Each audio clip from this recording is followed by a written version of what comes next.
ఒక 3 రోజుల పాటు ఈ కరీంనగర్ పట్టభద్రుల టీచర్ ఎమ్మెల్సీ కోసం ప్రచారం చేసిన. ఒక 3 రోజుల పాటు నేను వరంగల్ టీచర్ ఎమ్మెల్సీ దానికోసం ప్రచారం చేసిన. ఎక్కడ పోయినా ఒకటే మాట, పట్టభద్రులుగా టీచర్లుగా అన్ని విషయాల పట్ల అవగాహన ఉన్నవాళ్ళుగా ఈసారి బీజేపీకే ఓటేస్తాం, కొట్లాడే వాళ్ళకే మేము అండగా ఉంటాం. కాంగ్రెస్ పార్టీని చూసినాం, టీఆర్ఎస్ పార్టీ పోటీ చేసే పరిస్థితి లేదు, ముఖం చెల్లుతలేదు వాళ్ళకి, కాబట్టి డెఫినెట్గా మేము బీజేపీకే వేస్తామని చెప్తున్నారు. మూడింటికి మూడు సీట్లు రేపు బీజేపీ గెలుచుకోబోతుంది. రాజేంద్రన్నకు చివరిగా ఒక విషయం చెప్పండి. ఇప్పటికే 4 జిల్లాల్లో రాజేంద్రన్నకు ప్రత్యేకమైన గుర్తింపు ఉంది, ఉద్యమకారుడిగా ముద్రుంది. ఎట్లుందన్న అంటే ఇంటరాక్ట్ అయి ఉంటారు, గ్రాడ్యుయేట్స్ తోటి మాట్లాడి ఉంటారు. నేను తెలంగాణ ఉద్యమ అంశంలో కూడా కీలకంగా మీరు వివరించారు.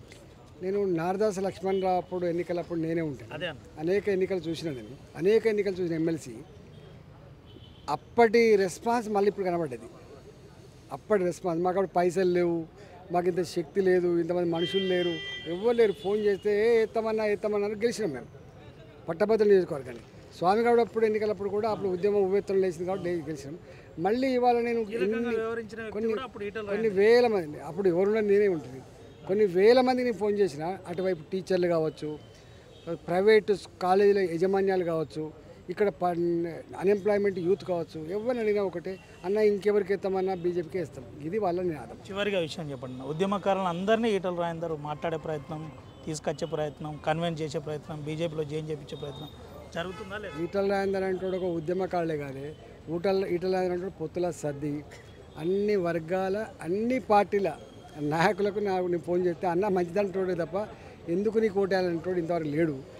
నేను అందరి నోట్లో నాలుగలాగా 25 ఏళ్ళుగా వాళ్ళ కళ్ళ ముందు పెట్టింది కాబట్టి నేను ఎంతమందికి ఫోన్ చేసినా, ఏ పార్టీలకు ఫోన్ చేసినా మీకు వేస్తామని చెప్పింది. ఆర్టీవీ ద్వారా గ్రాడ్యుయేట్స్